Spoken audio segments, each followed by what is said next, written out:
Hola amigos, la creencia de que las personas pueden transformarse en animales se encuentra en la base de numerosos mitos de la antigüedad, y los que se transforman en lobos son llamados licántropos, que deriva de las palabras griegas likos, que significa lobo, y antropos, que se traduce como hombre.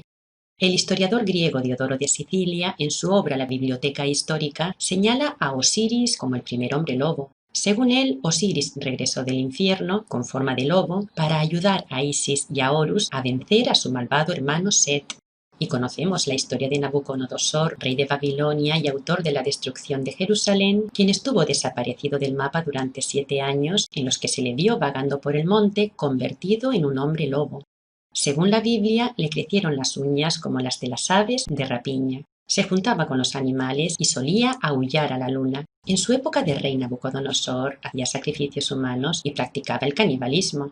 En los siglos XIV y XV, numerosos tratados como Malleus Maleficarum y casos juzgados por la Inquisición relacionaron abiertamente las transformaciones de hombres en lobo con la brujería, los rituales satánicos y el canibalismo. Por este motivo, el lobo se convirtió en una verdadera representación del mal, encarnado con frecuencia en la figura del diablo. Y las historias de transformaciones pasaron a ser consideradas como intervenciones diabólicas. En su obra Los 9 libros de historia, Heródoto describe el territorio de Escitia y señala que en sus regiones más alejadas se asientan los neuros, quienes tienen fama de magos y de transformarse en hombres lobos. Todos los neuros, una vez al año, se convierten en lobos por unos pocos días, volviendo después a su forma humana. Pero el grueso de las historias de hombres lobos tienen lugar en Arcadia.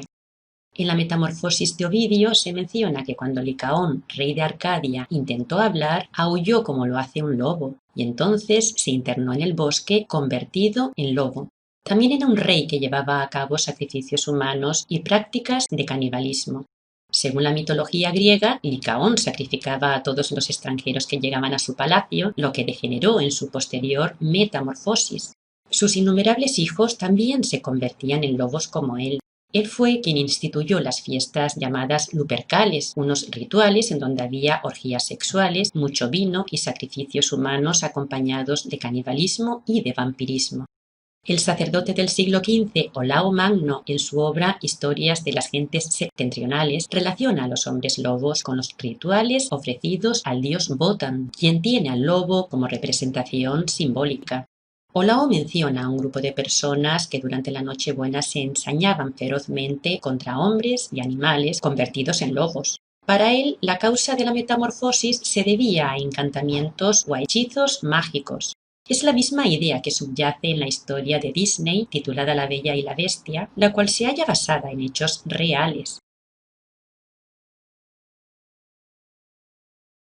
Se trata de la historia de un hombre lobo perteneciente, como todos ellos, a la élite de poder. Esta historia se desarrolló en Francia en el siglo XVI y en ella se inspiró Gabriel Suzanne Barbot de Villeneuve para escribir el famoso cuento titulado La Bella y la Bestia. El protagonista es Pedro González, quien nació en el año 1537 en Tenerife, en las Islas Canarias, donde era conocido como Huancancha, que significa hijo de perro. No se trataba de un hombre que en determinadas circunstancias se transformaba en lobo, sino que todo él era de forma permanente una especie de hombre lobo, por lo que también era conocido como el lobo canario. Solo el temor de los guanches al demonio que protegía a los perros le salvó de la muerte en unas Islas Canarias cuyo nombre se atribuye al cancerbero que protege la entrada al mundo subterráneo donde habita Wotan. Pues bien, cuando Pedro contaba con 10 años de edad y vivía en su Tenerife natal, en donde aún combatían los guanches con los castellanos, fue secuestrado y llevado por corsarios a la corte del rey Enrique II de Francia. Se trataba de un regalo de coronación, por lo que ese día, entre los cortesanos y embajadores, se hallaba este niño lleno de pelo, el cual causó un gran impacto entre los presentes. El niño sabía hablar castellano igual que el rey de Francia, por lo que pronto pudo contarle que había nacido en Canarias y que era el hijo de un mencey, es decir, el hijo de un rey guanche, lo que en realidad equivale a decir que era el hijo de un rey atlante. Ya en Francia, Enrique II lo apadrinó, pasando a ser de su propiedad y exhibiéndolo como una curiosidad en las reuniones sociales. Pero gracias a este apoyo es como Pedro pudo salvar la vida, ya que su aspecto físico de hombre lobo, con un vello grueso que le cubría todo el cuerpo, le condicionaba a la hora de ser aceptado en una época en donde se quemaban a los llamados herejes con bastante facilidad. Fue así como Pedro se convirtió en un gentilhombre del rey, recibiendo el honorable tratamiento de don y también adquiriendo el nombre de Petrus Gonsalvus. Según crecía, pudo vivir en primera persona los principales acontecimientos que se produjeron en una Francia inmersa en un conflicto de religiones en la que las grandes familias debían tomar partido entre católicos o protestantes. La mujer de Enrique, Catalina de Médicis, era una de las mujeres más poderosas de la Europa del siglo XVI. Catalina nació en Florencia y era gran aficionada a las ciencias ocultas. De hecho, sus principales armas eran, por norma general, el veneno y la brujería. De los Médicis procede la palabra medicina, utilizada en esa época como veneno para eliminar a los enemigos al trono en unas interminables guerras de sucesión llevadas a cabo por esta familia florentina. Esto convirtió a Catalina en una enemiga temible, y fueron muchos los que desearon eliminarla. Se sabe que para protegerse de un posible asesinato o atentado llevaba encima una especie de talismán que era la piel de un niño sacrificado. Además, poseía un espejo mágico en donde podía ver todo cuanto sucedía, anticipándose así a los hechos. En la obra titulada La trágica historia del castillo de Chaumont, del príncipe Jacques de Boy, se menciona que una noche de luna llena, Catalina entró en el laboratorio de Ruggeri en la torre del castillo. Allí el astrólogo le mostró un inmenso espejo que recubría toda la pared. En él pudo ver con claridad que su linaje estaba próximo a extinguirse y que muy pronto los Borbones subirían al trono de Francia, algo que efectivamente se produjo al año siguiente. Pero antes de que esto sucediera, Catalina se esforzó por todos los medios a su alcance para impedir que estas predicciones se cumplieran. De hecho, tras la muerte de Enrique II, había reinado a través de sus 3 hijos, los cuales murieron jóvenes y sin descendencia. El caso es que fue acusada de las persecuciones y matanzas contra protestantes que se llevaron a cabo durante la época en la que reinaron sus hijos, y en donde era ella quien presidía los consejos, quien decidía las políticas y quien controlaba los negocios del Estado.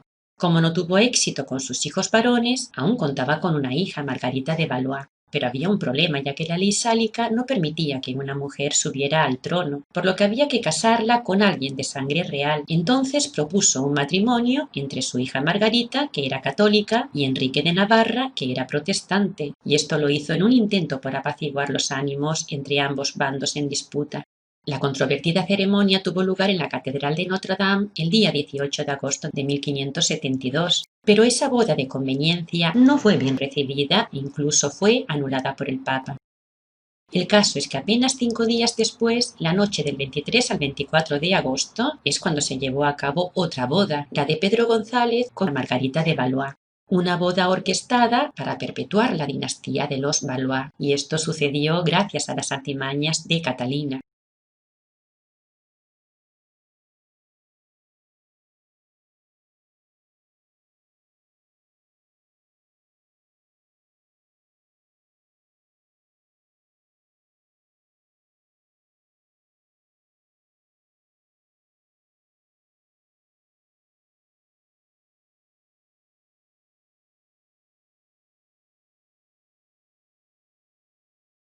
La boda se llevó a cabo en el Louvre, pero ese día sucedió algo terrible. Se cerraron las puertas de la ciudad y se suministraron armas. Y por la noche, hombres, mujeres y niños que habían sido invitados a la boda fueron sacados de sus camas, siendo masacrados en sacrificios rituales, los cuales debían otorgar poder a la nueva línea de sucesión al trono, un nuevo linaje proveniente de la Bella y la Bestia.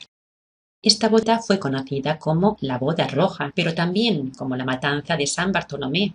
El caso es que este acontecimiento sucedió el mismo día que las crónicas señalan como el día de la boda de Pedro González. La masacre en la capital francesa duró al menos una semana y se extendió a otras partes del reino, donde persistió acabando con la vida de 3.000 personas solo en París y de otras 20.000 en el resto de Francia. Todas las miradas se dirigieron hacia Catalina de Médicis, que era quien había orquestado todo, y esta imagen ilustra ese momento. Aquí la podemos ver a las puertas del Louvre, vestida de negro y mirando a los protestantes que habían sido masacrados.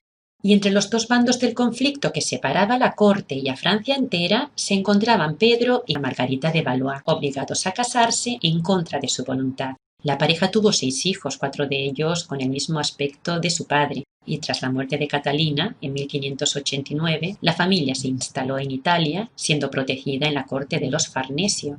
Sus rostros se exhiben en el castillo de Ambras, un palacio renacentista situado en las colinas que están sobre la ciudad de Innsbruck, en Austria. Allí podemos ver a la pequeña Antonieta, cuando contaba unos 6 o 7 años, la cual sujeta un papel en las manos que dice que su padre fue regalado al rey de Francia.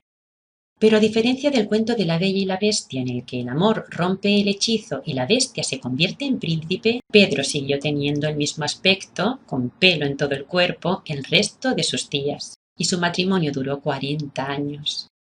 Y esta es la historia secreta que se esconde detrás del cuento de la Bella y la Bestia. Hasta pronto, amigos.